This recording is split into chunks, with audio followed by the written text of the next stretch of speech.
வரப்படாதுல்ல. ஒன்றும் பிரச்சனை இல்லை. தமிழ் திராவிட மாடல் சொல்றாங்கல்ல, அப்ப தமிழ்நாட்டு ஆட்சிக்கு ஒரு நல்ல பேர் கிடைக்க வாய்ப்பு இருக்கு அப்படின்னா அந்த பேர் திராவிட மாடல்ங்கிற வார்த்தையா நிக்கணும்னு சொல்லுது. ஏன் தமிழ் வழி ஆட்சின்னு சொல்ல மாட்டேங்க, தமிழ் வழி ஆட்சி, வள்ளூர் வழி ஆட்சி சொல்ல மாட்டேங்க, திராவிட மாடல் ஆட்சி சொல்ல போதா ஏங்க நான் ஒரு திராவிட மாடல் யாராவது அண்டை மாநிலங்கள் யாராவது திராவிட மாடல் சொல்லியிருக்காங்களா? புதுச்சேரியில் சொல்லியிருக்காங்களா தமிழ் பேசக்கூடியவர்கள்? கேரளாவில் சொல்லியிருக்காங்களா, கர்நாடகா சொல்லியிருக்காங்களா, ஆந்திரா சொல்லியிருக்காங்களா, தெலுங்கானா எங்கேயாவது திராவிட மாடல் சொல்றாங்களா? அப்ப இதெல்லாம் உள்ளடக்கியதும் யாருமே உள்ளடக்கல. அப்ப எனக்கு அவங்க எல்லாம் கன்னடம்ன்றாங்க, தெலுங்குன்றாங்க, மலையாளம்ன்றாங்க, அவரை ஒரு மொழியுடைய வலிமை வந்து ஏற்கிறாங்க. இது தமிழுக்கான வலிமை மட்டும் இல்லாம நாங்க திராவிட மாடல் சொல்லி நடத்தோம். அது திராவிடியன் படியா தமிழ் பாலிசின்னு சொல்ல வேண்டியதானே? நார்த் இந்தியாவில பேசும்போது தமிழ்நாடு கவர்மெண்ட் சொல்ல வேண்டியதானே? திராவிடியன் கவர்மெண்ட் நீங்க சொல்ல வைக்கிறீங்க. திராவிடியன் ஸ்டாக்னு போய் அண்ணா பேசுறாரு, ஏன் தமிழ் ஸ்டாக்னு சொல்ல வேண்டியதானே?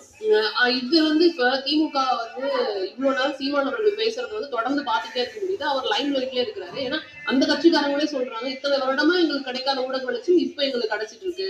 தொடர்ந்து இங்க வந்து சீமான் அவர்கள் பெரியாரை தாக்கி பேச பேச இங்க அவர் சம்பந்தமான ஆதாரங்களை வெளியிட்டுட்டே இருக்காங்க ஊடகத்துல. பெரியார் அவர்களை பற்றி சீமான் பேசியது எதுவுமே புதிதல்ல. பெரியாருடைய மேடையிலேயே சீமான் இருந்தபோது இங்க பேசப்பட்ட விஷயம்.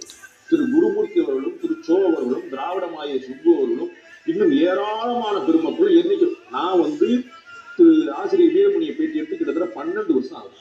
நீங்க தயவுசெய்து உங்க வாழ்க்கையில் அதை பேச சந்தர்ப்பம் அந்த பேட்டி நீங்க பாருங்க. அந்த 12 வருஷம் முன்னாடி சீமான் அவர்கள் அன்னைக்கு அந்த மேடையில இருந்திருப்பாரு நினைக்கிறேன். அது வந்து அப்பதான் அதை வந்து கொண்டு வர அப்பயே நான் வந்து ஒரு பேட்டி எடுத்து இன்னைக்கு எழுப்பப்படுற அத்தனை கேள்வி இருக்கு. ஸோ இன்னைக்கு லேட்டஸ்டா வந்து இணைஞ்சிருக்காரு அண்ணன் சீமான் அவர்கள். அவருடைய குரல், அவருடைய மொழி வீரியமான, அதுல வந்து எல்லாரும் வந்து ஆச்சரியப்படுறாங்க. இன்னைக்கு தமிழ் தேசியத்தையும் பெரியார் எதிர்ப்பு ரெண்டையும் ஒரே கோயில குடிச்சிட்டு ரெண்டையும் வீதி மாடிச்சிருக்காரு. ஒண்ணு கேடயமா ஒண்ணு வாழ வச்சு 2 கையில் தொடர்ந்து இருக்காரு. அது நல்லா வீழ்ச்சி போயிடுச்சு.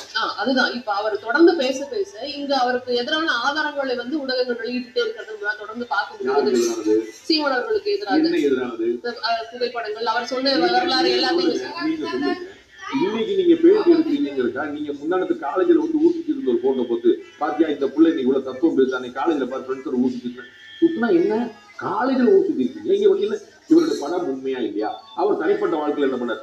அப்போ உங்கள்கிட்ட பாயிண்ட் இல்லை. அவர் ஒரு கேள்வி சுதந்திரம் வாங்கி கொடுத்தது யாரு? மகாத்மா காந்தி. எதை வச்சு சொல்ற அப்படின்னா பதில் சொல்லு. நீ யார் தெரியுமா? நீ கேள்வி பிரார்த்தமா சொல்லி அப்ப கேள்விக்கு உங்கள்கிட்ட பதில் இல்லை. இந்த போன்ற தொடர்ந்து விஷயங்கள் வந்து இங்க பரிமாறப்படும் போது இங்க இவர் கை ஓங்கிட்டு இருக்கோ அப்படின்ற ஒரு அது காமன் மேனாதான் நான் அந்த கேள்வி. காமன் மேனுக்கு வந்து உங்களை போல ஒரு ஆட்களுக்கா பேச தெரியும். ஆனா அவனுக்கு ஒரு பெரிய கமிஷன். சீமான் பெரியார் திராவிட இயக்கங்களுடைய விஷயத்துல நியாயம் சீமான் பக்கம் இருக்குன்னு காமன் மேனுக்கு. அதனாலதான் இவங்க வந்து பழைய விஷயத்தான் கிளறி இன்னும் வெகமெண்டா அடிக்க பாக்குறாங்க.